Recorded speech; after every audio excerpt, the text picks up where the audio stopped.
आप सभी साथियों को जय हिंद। मेरा नाम प्रबल है। अध्ययन मंत्र के इस यूट्यूब चैनल पे मैं आपका बहुत बहुत स्वागत करता हूँ। उम्मीद है कि बहुत अच्छे होंगे। तो आज मैं आप सब लोगों के बीच में फिर से उसी वाली सीरीज में, जिसका नाम क्या है, सिलेक्शन सीरीज, यानी एक ऐसा सीरीज जो उस डिक्शनरी के ऊपर आपकी क्लास होती है जहां से आपके पेपर में सवाल आपके पूछे जाते हैं। तो आज हम सब लोग बात करेंगे कम समय में काम की बात, इसके बारे में हम लोग डिस्कशन करेंगे। और आज मैं क्या बताने वाला हूं, तो आज मैं आप लोगों को वो टॉपिक जिसके साथ पॉलिटी का काम कंप्लीट हो जाएगा, यानी जितनी भी इंपॉर्टेंट आपकी कॉन्स्टिट्यूशनल अमेंडमेंट है, जितने भी हमारे भारत में संविधान संशोधन आपके हुए हैं, उनमें से जो अति महत्वपूर्ण है, जहां से आपके पेपर में सवाल पूछा जाता है, उसको लेकर के मैं आपके सामने डिस्कशन करने वाला हूं। मेरी बातों को बड़ा गौर से ध्यान दीजिएगा और एक भी क्लास मिस मत करिएगा। और आप लोग एक गलती कर रहे हैं, आप होमवर्क का आंसर नहीं दे रहे हैं, इसका मतलब मेरी क्लास लेने का कोई मतलब नहीं है। अगर आप चाहते हैं कि क्लास कंटिन्यू रहे, तो जितने लोग इस क्लास को देखेंगे, लास्ट के क्वेश्चंस को जरूर होमवर्क में आपको देना है। सबसे पहले हम लोग शुरू करते हैं अपने इस क्लास को। उसमें सबसे पहला अधिनियम आता है। पहले एक एक बार मेरे साथ देख लीजिए, उसके बाद मैं आप लोगों को इसको अपने तरीके से मैं रिवाइज भी कराऊंगा। 24वां संशोधन अधिनियम 1971, इसके द्वारा क्या किया गया, तो जो 24th अमेंडमेंट 1971 है, इसके द्वारा क्या किया गया, तो संसद को यह शक्ति दी गई कि संविधान के किसी भी प्रावधान में वो संशोधन कर सकता है, यहां तक कि मौलिक अधिकार में भी कर सकता है। यानी आर्टिकल 20 जो आपके 24th कॉन्स्टिट्यूशनल अमेंडमेंट है 1971, वो पार्लियामेंट को यह पावर देता है कि पार्लियामेंट कॉन्स्टिट्यूशन की किसी भी पार्ट में अमेंडमेंट कर सकता है, यहां तक कि फंडामेंटल राइट में भी। जो 31st कॉन्स्टिट्यूशनल अमेंडमेंट था 1973, वो क्या कहता है अभी, तो लोकसभा की जो टोटल सीट आपके थे 525, उस 525 से बढ़ा करके टोटल सीट कितने कर दिए गए भाई, 545 कर दिए गए। 525 से बढ़ा करके 545 आपके कर दिए गए। फिर उसके बाद आ जाता है 36 आपके अमेंडमेंट आ जाता है, 36वां संविधान संशोधन आ जाता है 1975। तो जब 36th अमेंडमेंट 1975 के बारे में जब हम बात करते हैं, तो इसमें क्या किया गया, तो भारतीय संघ में सिक्किम को आपके पूर्ण राज्य का दर्जा दिया गया। तो तीनों याद हो गया। 24th अमेंडमेंट 1971 क्या कहता है, पार्लियामेंट को यह पावर है कि कॉन्स्टिट्यूशन के किसी भी आपके पार्ट में अमेंडमेंट कर सकते हैं, फंडामेंटल राइट में भी।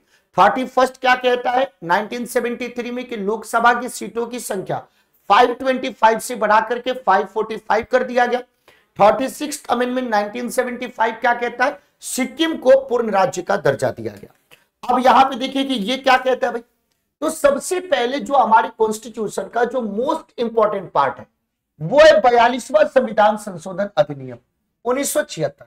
और इसको हम लोग क्या कहते हैं, तो इसको हम लोग कहते हैं मिनी कॉन्स्टिट्यूशन कहते हैं, इसको हम लोग क्या कहते हैं, लघु संविधान कहते हैं।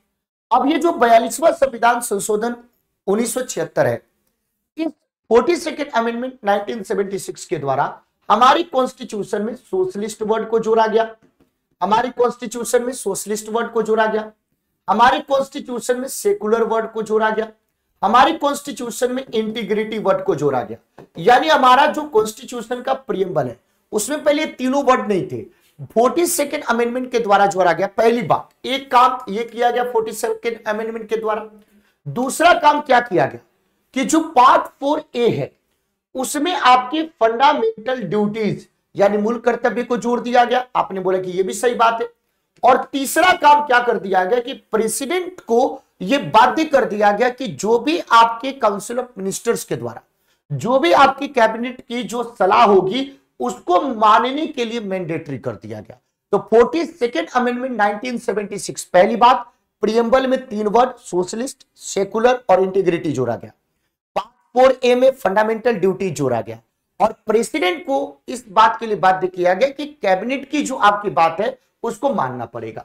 अब इसके बाद देखिए 44th अमेंडमेंट 1978, 44वां संविधान संशोधन 1978, इसके द्वारा क्या किया गया, तो इसके द्वारा पहला बात यह किया गया कि अगर मान लीजिए प्रेसिडेंट के पास अगर आपने बिल भेजा लोकसभा राज्यसभा से पास करा के, तो उसको अगर उसमें कोई कमी लगेगी तो आपके रिकॉन्सिडरेशन के लिए, पुनर्विचार के लिए आपको वापस भेज सकता है। लेकिन अगर आप दोबारा भेजेंगे वही चीज तो फिर से राष्ट्रपति को अपनी मंजूरी देनी पड़ेगी। लेकिन एक बार वापस भेजने की शक्ति 44th अमेंडमेंट से मिला।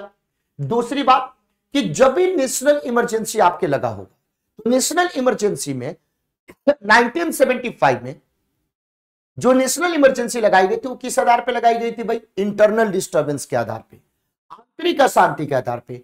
तो अब आंतरिक अशांति वाले जगह को हटा दिया गया है, आंतरिक अशांति शब्द को हटा दिया गया है। अब उसके जगह पे वर्ड जोड़ दिया गया है रिवोल्ट विद आर्म्स, सशस्त्र विद्रोह आपकी जोड़ दिया गया है। यानी इस अमेंडमेंट से, 44वें अमेंडमेंट से ही नेशनल इमरजेंसी 352 में जो बात करी गई है उसमें 3 आधार पे आप लगा सकते थे भाई।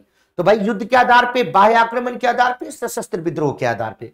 तो अब आंतरिक अशांति पहले शब्द था उसको हटा दिया गया। तीसरी बात क्या करी गई कि जो राइट टू प्रॉपर्टी, जो आर्टिकल 31 के अंतर्गत एक फंडामेंटल राइट था, उसको आपकी वहां से एबॉलिश कर दिया गया और 300A के अंतर्गत उसको एक लीगल राइट बना दिया, उसको एक विधिक अधिकार बना दिया गया। और चौथी बात 44th अमेंडमेंट 1978 के द्वारा ही क्या किया गया कि जब भी हमारे देश में नेशनल इमरजेंसी लगा हो तो सारे के सारे फंडामेंटल राइट को या तो कम कर सकते हैं या तो उस समय आप प्रतिबंध कर सकते हैं। लेकिन आर्टिकल 20 और आर्टिकल 21 को किसी भी आपके परिस्थिति में, चाहे कोई भी परिस्थिति हो, चाहे नेशनल इमरजेंसी भी हो, आप उसको रिस्ट्रिक्ट नहीं कर सकते भाई। इसके बाद आ जाता है 52nd अमेंडमेंट 1985। ये क्या है? तो दल बदल, या तो आप संसद में या आप राज्य विधानमंडल में, लेजिस्लेचर स्टेट लेवल पे या पार्लियामेंट में, अगर एक पार्टी के चुनाव चिन्ह पे आप जीते और चुनाव जीतने के बाद किसी कारण से आप दूसरे पार्टी में चले गए, तो इस प्रकार की व्यवस्था को रोकने के लिए 1985 में 52वें संविधान संशोधन से यह लाया गया और दल बदल के मामले में आप अयोग्य घोषित हो जाएंगे। और इसके लिए हमारी कॉन्स्टिट्यूशन में 10th शेड्यूल आपके जोड़ा गया। इसके बाद आ जाता है 58 कॉन्स्टिट्यूशनल अमेंडमेंट, 58वां संविधान संशोधन 1987। इसके द्वारा क्या किया गया कि जो कॉन्स्टिट्यूशन का जो आपके पार्ट है, लेसन है, आपके पार्ट है, वो केवल इंग्लिश में नहीं रहेंगे, उसको हिंदी भाषा में भी उपलब्ध कराया जाएगा। अब आ जाता है 61वां संविधान संशोधन 1988।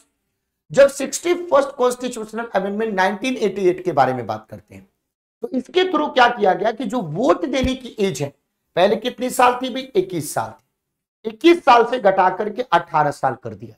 यानी वोट देने की जो अब मिनिमम एज 18 साल, तो जो भी व्यक्ति 18 या उससे ज्यादा है वो वोट आपके दे सकता है, भारत का नागरिक होना चाहिए। 69वें संविधान संशोधन 1991 के तहत क्या किया गया कि जो यूनियन टेरिटरी आपकी दिल्ली है उसको एनसीआर, नेशनल कैपिटल रीजन, राष्ट्रीय राजधानी क्षेत्र का दर्जा प्रदान किया और इसके अंतर्गत ही दिल्ली के लिए विधानसभा की व्यवस्था करी गई और उसमें टोटल कितने आपके सदस्य थे भाई? 70 सदस्य थे, उसकी व्यवस्था की गई। 73rd कॉन्स्टिट्यूशनल अमेंडमेंट 1992 आप लोग जानते हैं, इसके अंतर्गत पार्ट 9 जोड़ा गया, शेड्यूल 11 जोड़ा गया और पंचायत को कॉन्स्टिट्यूशनल स्टेटस आपको दिया गया। जब 74th अमेंडमेंट हम 1992 के बारे में बात करते हैं तो इसके थ्रू क्या किया गया? तो संविधान में, कॉन्स्टिट्यूशन में पार्ट 9A जोड़ा गया, शेड्यूल 12 जोड़ा गया और म्यूनिसिपैलिटीज को क्या दिया गया भाई? तो कॉन्स्टिट्यूशनल स्टेटस दिया गया। जब 84वें संविधान संशोधन 2001, 84th अमेंडमेंट 2001 के बारे में बात करें तो लोकसभा और राज्य विधानसभा में जो सीटों का जो आपके कंसिडरेशन है उसके लिए 25 साल का टाइम बढ़ा दिया गया। यानी 2026 तक उतने ही सीट होंगे जो अभी तक है। जो पुरानी व्यवस्था चली 2026 के बाद ही किसी प्रकार का कोई आपके चेंजेस आपके होगा। अब आपने बोले कि सर ये बात हम समझ गए, कोई भी दिक्कत की बात नहीं, नो प्रॉब्लम, इन सारी बातों को हम समझ गए। सर अब एक बात बताओ आप लोग कि ये वाली जो बात आपको बताई गई है, ये जो अमेंडमेंट है आपके, ये जो आपके अमेंडमेंट है वो क्या बात करता है भाई? ये जो अमेंडमेंट है आपके ये क्या करता है भाई? तो ये जो कॉन्स्टिट्यूशनल अमेंडमेंट है आपके, ये जो संविधान संशोधन है जैसे 86th अमेंडमेंट 2002, इसमें जो आपके एलिमेंट्री एजुकेशन था उसको फंडामेंटल राइट बना दिया गया। यानी 6 से 14 साल के बच्चों के लिए निःशुल्क और अनिवार्य शिक्षा की व्यवस्था की गई। आर्टिकल 21A फंडामेंटल राइट में इंट्रोड्यूस किया गया। 51A के तहत 51A जो आर्टिकल है उसके तहत 11वां फंडामेंटल आपकी ड्यूटी जोड़ा गया। अनुच्छेद 45 की विषय वस्तु बदल दी गई और इसमें इसका मतलब है कि 86वें संविधान संशोधन से अनुच्छेद 21A इंट्रोड्यूस किया गया। 51A के तहत 11वां फंडामेंटल ड्यूटी आपकी इंट्रोड्यूस किया गया।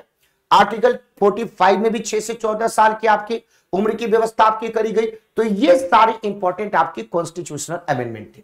हमें पूरा विश्वास है कि ये सारी बातें आपको समझ में आ गई होगी। अब आपका काम क्या अभी, तो अब आपका होमवर्क है, इसको 1-2 बार देख करके आपको होमवर्क का सही उत्तर देना है भाई। पहला क्या देना है अभी, पहला क्या देना है कि दिल्ली को एनसीआर का दर्जा कौन से संशोधन से आपके मिला था। दिल्ली को एनसीआर का दर्जा कौन से संविधान संशोधन से मिला था, ये पहली बात। और दूसरी बात कि पंचायत को संवैधानिक आपका दर्जा कौन से संशोधन से आपके मिला था।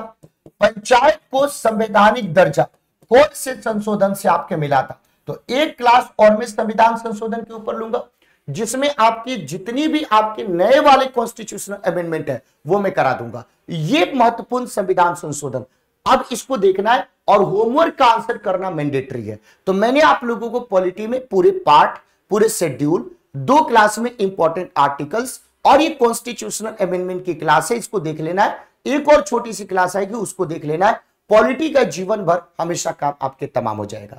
अगर आपको ये सेशन अच्छा लगता है तो सेशन को लाइक करेंगे, चैनल को सब्सक्राइब करेंगे, अपने दोस्तों के बीच में खूब ज्यादा शेयर करेंगे और ज्यादा से ज्यादा होमवर्क का आंसर दे करके अपना फीडबैक जरूर बताएंगे। आपका बहुत बहुत धन्यवाद। Thank you so much. जय हिंद साथियों।